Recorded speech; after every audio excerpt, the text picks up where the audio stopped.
Hey, everybody, Dave Hagan here. Today, we're going to revisit this important concept of the emergency fund. Even more important today than it's ever been. That's today on the Financial Wellness Podcast, Coronavirus Edition.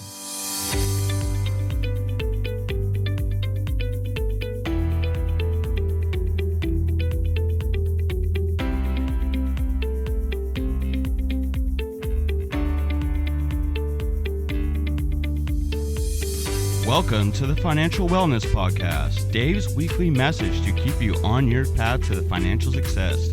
Here is your host, financial problem solver and talk show host, Dave Hagan. Hello, everybody, and welcome to the TFWP. What is that you say? The Financial Wellness Podcast. Today, we're coming to you from not Van Nuys and Uncle Studios anymore. We're doing this by Zoom. So I'm coming from you from the San Fernando Valley or Topanga, and our engineer is in Van Nuys. And oh, look, it's Brian Reed coming to us from... How's it going, Dave? Venice. Good, you? Hanging in there. Man, I haven't seen you face to face in like months and months and months, but we talk over Zoom, we talk over the phone. We're making it happen. Oh, yeah. We're in our, about our 9th week of coronavirus, doing our coronavirus. Time. Yeah, unbelievable. Anything that has been new or different or insights that you've had based upon this coronavirus experience? Just reopen and face the music. Ain't it the truth? I heard somebody calling it the Coronas. So now we've got a short name for it. It's the Coronas. Coronas. Makes it a little easier. We're all wearing these masks, although I saw something today that said that masks can be bad for your health if you wear them too long. So I don't know, anything that you do has got issues or problems, you know? It is what it is. Kind of like hanging out at the house, though. We'll figure it out. There you go. Yeah. Well, we'll get through it. So, hey, Brian, last week you weren't with us, but we spoke with Amanda, who's a 27-year-old millennial, and we talked about her finances during these coronavirus times, or dare I say, coronas times.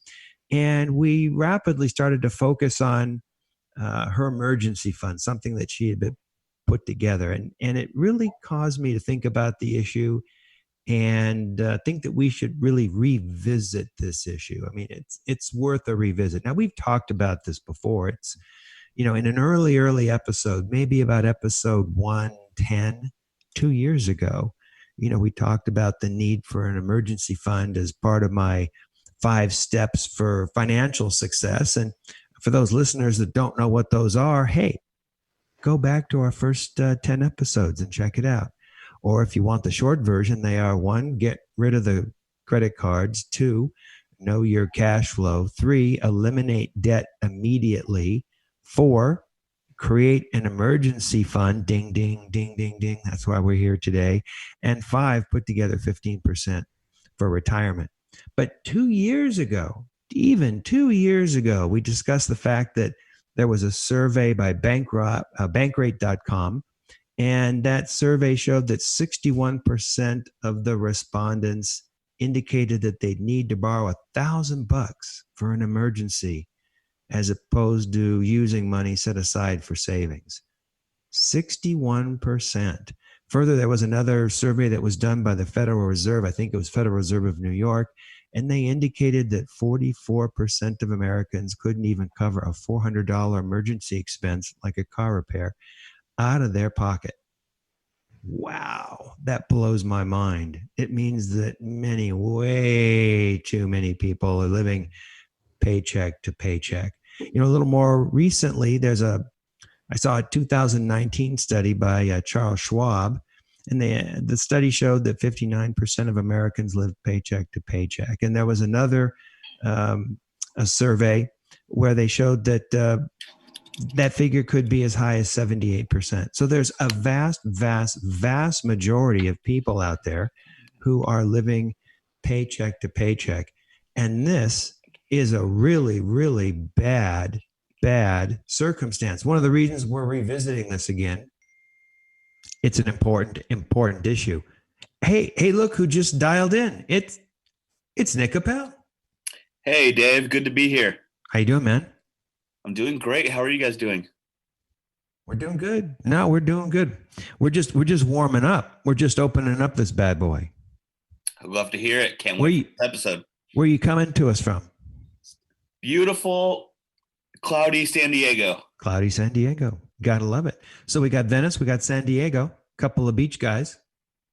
I'm in the valley. Scott's in Van Nuys. He's in the valley.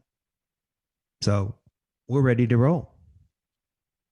All right. Well, let's get back to what we were talking about. We're talking about this need for an emergency fund, and we were looking at stats, Nick, about how many people are living to paycheck, and a survey on Career Builder that said as many as 78% of the people in the United States are living paycheck to paycheck.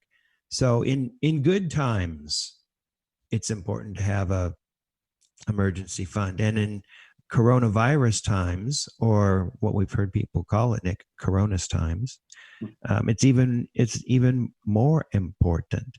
So let's talk a little bit more about an emergency fund, because it seems to me that's the primary way that people can, one, get out of this terrible cycle of being paycheck to paycheck, and then also have the ability to be sustainable in the event of, one of these crazy things happening, whether it be the coronavirus, whether it be 9/11, or, one of these other things that seem to happen from time to time, where cities just get quiet and nothing happens for a while. So let's talk about that.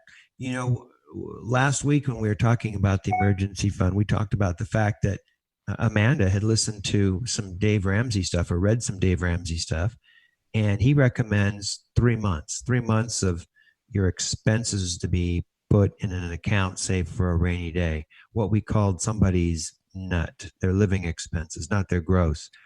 And he's talked about 3 months. When we've talked about it in the past, we've talked about 3 to 6 months. Maybe good to have a little more than that. It's tough to do. But also we talked about the fact that Susie Ormond is talking about 8 months. In fact, I saw an article just recently where she was advising people that, hey, now maybe is the time to start putting money back into the market. I'm not suggesting that.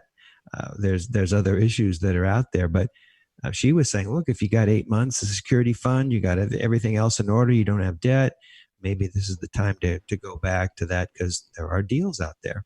So different people have different rules of thumb, 3 months, 6 months, 8 months even. But bear in mind, it's expenses, not income, expenses. And expenses is a lower number than your income, because expenses is net, expenses is after tax. And this is what we need to take a look at. So I guess the first thing that people need to do is figure out what their monthly living expenses are. What's your nut? And for people that are following the 5 steps that we talked about, that's already been done. Yesterday, Amanda was saying that her nut was $1,000. She was, not paying a whole bunch of rent, had a paid off car, et cetera, et cetera. That's a nice low nut, man. That's a sweet low nut. So it's been a while since I've had a nut that's quite that low. So that's the first important thing, it seems to me. Have a low nut if you can. Cut out some of those things. 2 years ago when we talked about this, we talked about, where do you get the emergency fund from? And the answer is it really doesn't matter. The important thing is you got to get it done. You can sell an asset, you can do something else. If people are following the 5 steps and they're just finishing up the 3rd step of paying debt, well, now they've got money that they've been using to pay debt, and that can go to pay off the emergency fund. Do a side job for a while, have a garage sale. Dare I say, put your stimulus check in your security fund.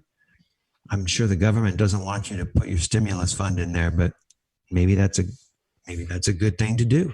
Something to think about. Have you got your stimulus check yet, Nick? Yep, and it's in the market. Nicely played. B. Reed? I have mine, and I'm deciding what I'm going to do with it. Nice. Nice. I didn't get mine. I don't think I get one. I don't know why.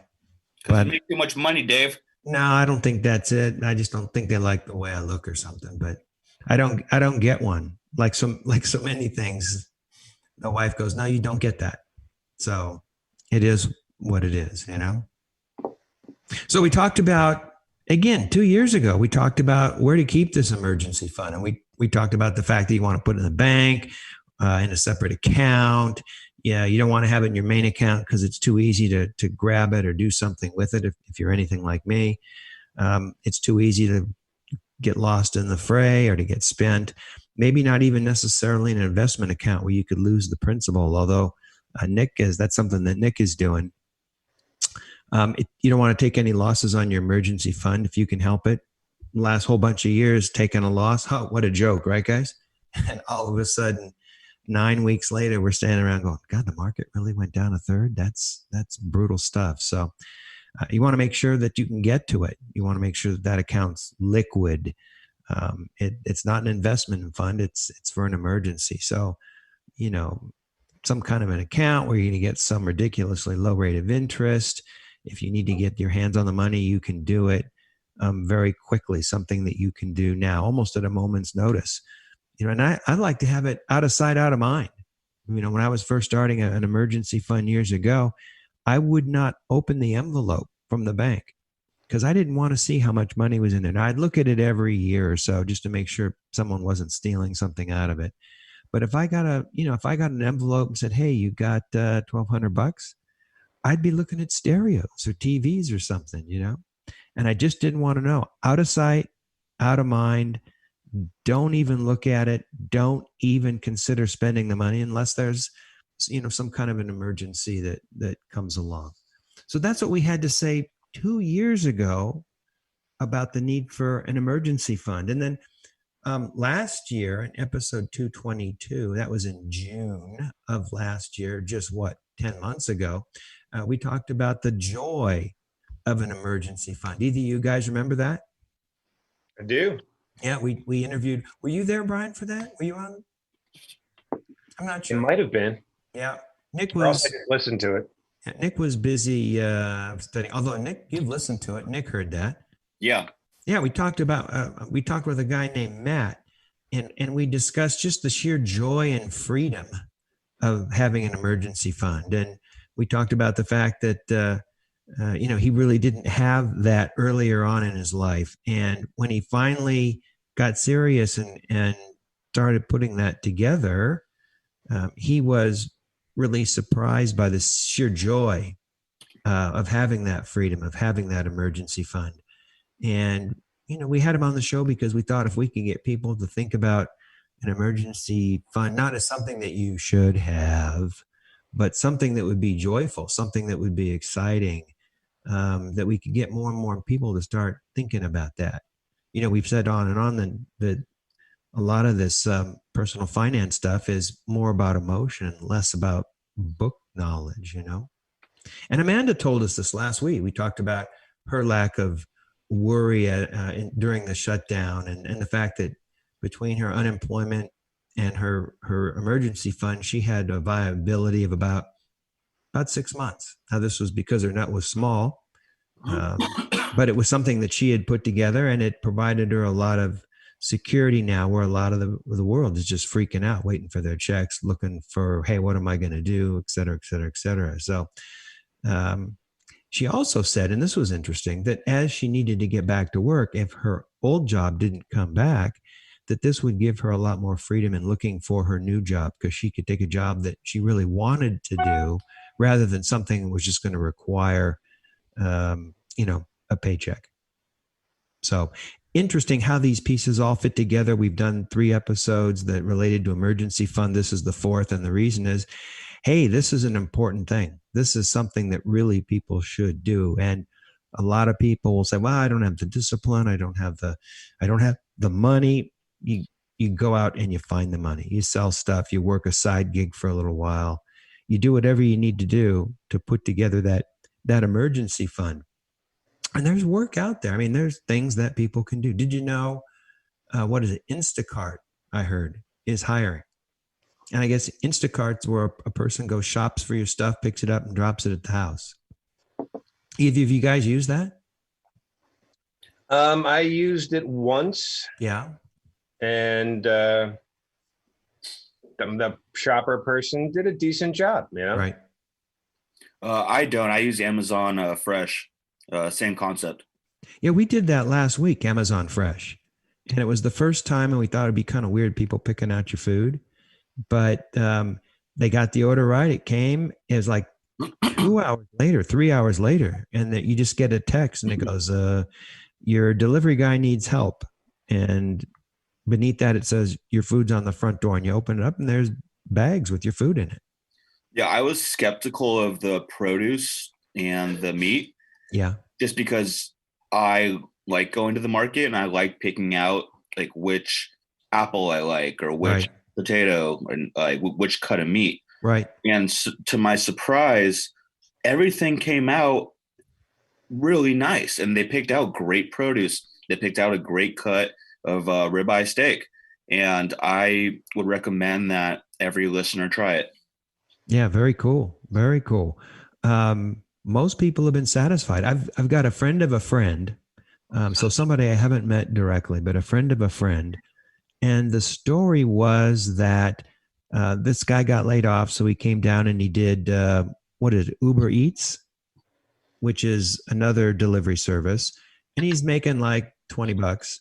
And then he goes to Instacart, and he's able to make going up on $40 an hour between tips and all that stuff.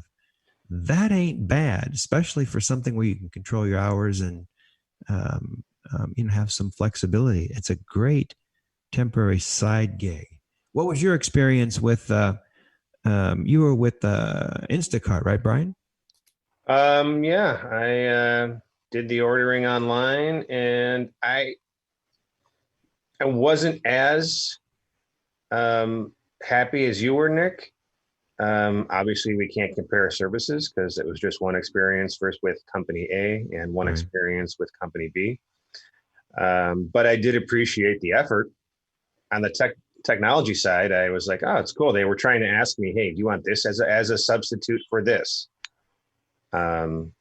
Which I did not know was going to be happening. So wasn't too thrilled with the produce choices, but all things considered, it's a viable way to get food if you're trying to stay indoors and lock it down. Right. And I don't mind going to the store personally, but I like to put on a hat. I like to put on the mask, put on my regular glasses. And it's kind of a pain. You go over there and you go, oh, is there going to be a line, or what's it going to look like? Or are people going to, bump into you? Or some of the aisles are like one way.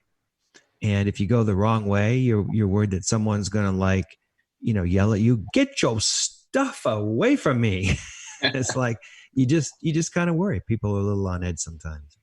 So it's a different way of going about it. Either you guys been to Costco lately? I haven't been there. Not since the coronas? No, I have. I was there 2 weeks ago. And one thing that's deterred me, although I appreciate it, is just wearing masks in public. As I wear glasses, my mask always fogs up my glasses, and it's just a big pain. Right. And so I've just been sticking to Amazon Fresh. And I noticed that I ran out of eggs this morning, so I'm on Amazon Fresh right now, about to purchase some eggs, and hopefully I can have a nice breakfast tomorrow. That's cracking me up. You're doing a show and ordering the eggs. I see what you did there. It's cracking me up. Bum. I remember when we did the show in Van Nuys, when we needed some information or some data, Brian would go online and slip me a little piece of data on something that we were talking about. It's amazing what you can do while you're laying out an audio track, in this case, an audio and a video track. And there's other things that you can do. Pretty interesting stuff. Well, we've digressed a little bit about this food being delivered. The point that I wanted to make was I went to Costco to get some meat because they've got good meat in this area, and not too bad. I mean, the line wasn't too long. People were still moving around a lot, but everyone was trying to do the social D. So Not too bad, all things considered, but what a pain in the neck. I got to get my mask. I like to wear the hat. You come home and it's like, well, I should leave my shoes at the door, that kind of thing. Oh, I know what I wanted to ask you guys. When the food comes, do you leave it outside for any period of time in case there's any Coronas on the bag? I personally don't. No, you just open it up and you're good to go. B? I'll wipe the products down Yeah. as much as possible. Cereal comes out of the box and goes straight into another container. So the box, I'll bring the box in, but it's not in for long and it kind of stays in one area. Right. Produce, you just antibacterial wipe the little bag that it's in. Yeah. And then you wash it. Anything else is just kind of wiped down. Yeah. And even that's probably only going to last for another couple of weeks. Then I'll break down on that and go F it. And just wing it, baby. Just let it burn. The wife doesn't like to have boxes on the countertop here. So we have it on the floor and then we lift stuff up onto the countertop. It's a little precaution. I was really touched by the precaution that they had recommended on Saturday Night Live last week. I don't know if either of you saw that. What was it? Well, they said, here's what you do. You get the box, you bring it inside the front door and you spray that sucker down with bleach. And then you put it outside the door and call the people and return it because you don't want to take that risk. I forget who did it. Maybe was it Kristen Wiig that did it? She was the guest host. And a funny little take on that. But yeah, I do worry about that. You don't know. I mean, a bag is moving around with a lot of other stuff in a truck and you don't know. So we try and be at least cautious or thoughtful about it, So again, all right, we're digressing, but I thought those were interesting things. Back to the emergency fund, and I want to summarize a little bit. One, a low net is really a nice thing to have before you look at putting together your emergency fund. It makes you sustainable. It means you don't have to worry as much. You should have about 3 to 6 months. That's probably the average of your nut, of your spending, not your gross, but your nut. Number 3, do it now.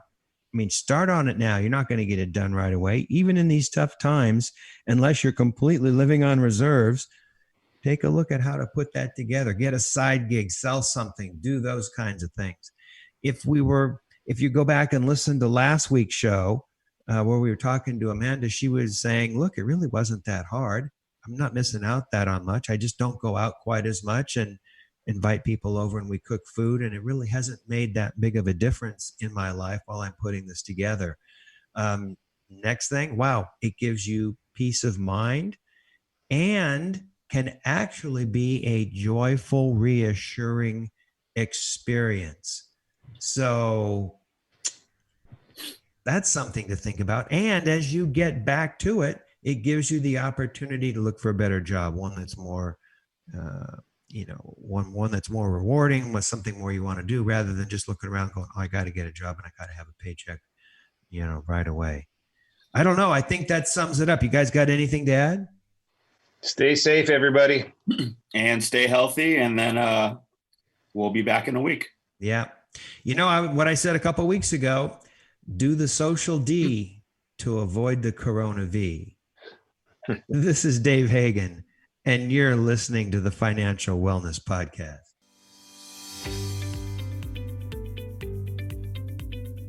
You've been listening to the Financial Wellness Podcast, Dave's weekly message to keep you on your path to financial success. If you have a question that you would like Dave to answer on the podcast, go to thefinancialwellnesspodcast.com. You can leave an audio message with one click of a button or type your message into the question box. Either way, it's sent right to Dave's phone. Don't forget to subscribe to the podcast so you receive the new episode notifications. Let's listen in now as Dave answers some emails. All right. We haven't done emails in a couple of weeks. They're building up. So let's pick one off the pile. Brian, what do you got for me? Well, Dave, we've got one here from Steve, and he's writing in. And gentlemen, try not to laugh. I am 35 and single. I have a good paying job, making about $65,000 a year, and can cover my expenses each month. I do have about 15,000 in credit card debt that has built up over time. Just a lack of attention to the numbers, I suppose. I want to use this coronavirus situation to get ahead. I see from talking with my friends that if I don't pay my credit cards, they may very well call me and give me a forbearance on payments. I'm thinking about doing this intentionally so that I can save up some money and get a new car. Also, I'm thinking that after this forbearance, I may be able to settle out with them for 10 or 20 cents on the dollar. What do you think? Steve. Oh, wow. What do you guys think? Steve, dude, are you crazy? Not well, at least he's thinking. He's trying. He's looking for the angle. Yeah, I'm gonna piggyback off Brian. Just say he's thinking. Yeah. No, I don't want to dog anyone, but Steve, we got to talk you off of this, dude. This is not a good thing for so many different reasons. First of all, let's talk about the forbearance. These credit card companies, if they see that you're late, some of them are going to call up people and say, hey, you need a forbearance. I know people that have had that experience, but do you think they're going to stop the interest running during the forbearance? No. It's like years ago when they sent me a thing in the mail and they said, hey, we want to give you, from the credit card company, we want to give you a holiday gift. We're not going to require payment this month. Enjoy spending more money during the holiday season. And it's like, but yeah, in the meantime, you're charging me interest. You're really feathering your bed in a fake way, trying to provide some value to me. That's not what's happening here, but they're still going to charge you interest. And why would you let interest continue to run on, whatever that balance is, that $15,000? And why?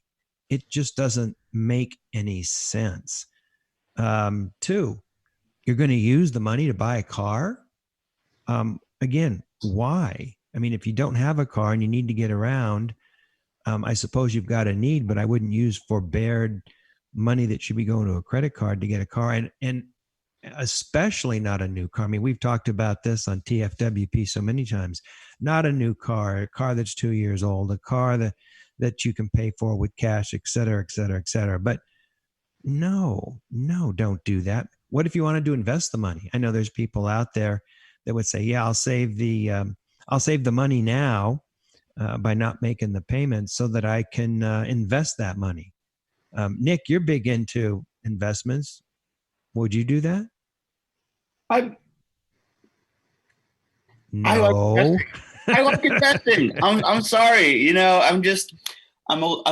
I just stay bullish, as we say. But for the purposes of this situation, I would say no. All right. What about the concept of settling later? I hate that concept. Yeah. I think it's just a negative outlook on the situation. And taking advantage? Yeah. Brian, how about you? It's not a good long-term plan. Yeah, I agree.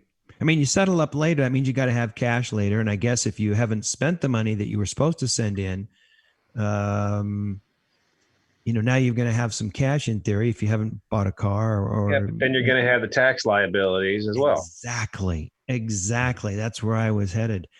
When you settle debt, the amount that you don't pay is taxable. So why pay tax on whatever you're going to save? The spread of what you're going to save is not that much, and your credit is beat up. Now that's what I was worried about. I was worried about the credit. Yeah. And we're not real big fans of credit rating and credit reports, et cetera, here on TFWP, but it's always something to consider, especially if you want to buy a house down the line. So yeah, it's going to show up on your credit. It's going to show settled for less than the full amount. Maybe not a good thing. What would you guys do? What would you advise Steve to do in this circumstance? Go ahead, Brian. While you guys are thinking, I'm gonna jump in then. How about doubling up on your payments and retiring your debt? Your debt's about 23% of your gross income. How about doubling up on that? And then today's topic du jour, how about putting together an emergency fund. How about then putting together a retirement account so that you can start investing that money? That would be the time to invest, it would seem to me, after the emergency fund, after the debt's retired. Then you can start investing this money and you can start to enjoy, or at least start the ball rolling on that compound interest topic. That's what I would do. Double up on the payments. Exactly the opposite of what Steve was talking about. What do you guys think? It's as always, it's great in concept, but he's going to have to pick up a second gig for a little bit. Yeah, if That's you what really it wanted. Boils down to. You have to get a second job for a little bit to get out of whatever you're in. Just for a little bit. And then, after that, use the extra, I don't know, maybe you double up on income sources long enough to get rid of that 15K, and then long enough to have cash for a car payment, and then control your expenses to, try and get a investments going. Yep. I know it's always a tough situation. Yep. We don't know how much time he has to spend right now in his current gig. So right. And if it consumes him, there's not much he can do. It used to crack me up. I would talk to people who would go to, outfits that said, we'll help you reduce your debt, pay your bills, either consolidators or negotiators or whatever. And they would invariably say, well, you can always get 2 jobs. And the person would say, well, I've got 2 young kids. My wife works and I work, and there's really not a lot of time. And you can't. So for some people, you just can't do that. And you can't do it long term. Mm-hmm. But you can do it short term. Even if you got a spouse and 2 kids, you could do it for some short term period until you reach a very specific goal. And fortunately, in this economy, with these side gigs, we talked about Instacart a few minutes ago. We talked about Uber delivery, or heck, we used to talk about Uber and Lyft. Now we don't talk about them so much anymore. No one wants to get into a car, into a metal container with a stranger, Well, yeah. And it's also, even if you are driving for Instacart, you're still putting yourself at risk technically. Yeah. Because you got the bags. You got the bag that you're walking around in the environment. When I do go out, it's appointed. I have a mission. I'm right to it, and I get the heck out ASAP. Right. So those people are living in that world. Right. What's it like down in Venice right now? It used to be that Friday, Saturday night on the boulevard, was it Abbot Kinney? People walking around. There's a lot of money on Abbot Kinney, so there's always still stuff. People are out on the street. People are still out walking around now, at least. Right. I actually went from where I live up to past Pacific Palisades area, and kept going yesterday for the first time in a couple of months on a run. So people are out, but a lot of them have the masks on, and life goes on. Yeah, that's down on the path on the beach that you were at. Man, is that just one of the life's pleasures to go out there and run it? It's pretty great. That fresh beach air coming, cool, fresh beach air coming at your face while you're out there running. That's nice.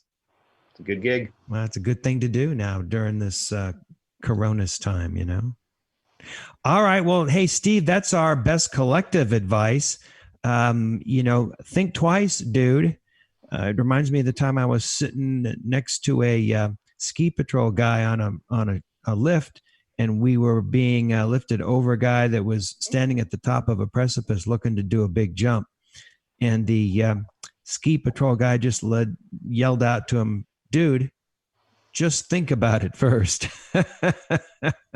If he said, no, the guy'd probably do it anyway. But the patrol said, just think about it. And Steve, I guess that's our advice to you. Think about it.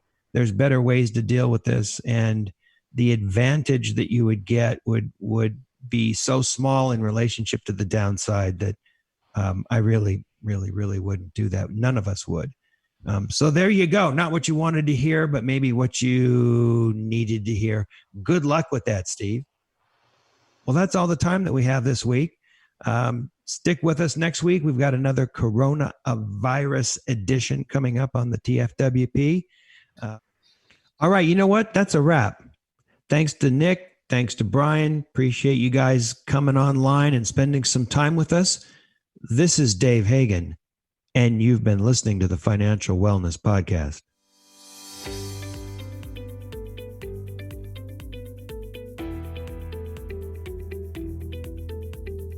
You've been listening to the Financial Wellness Podcast, Dave's weekly message to keep you on your path to financial success.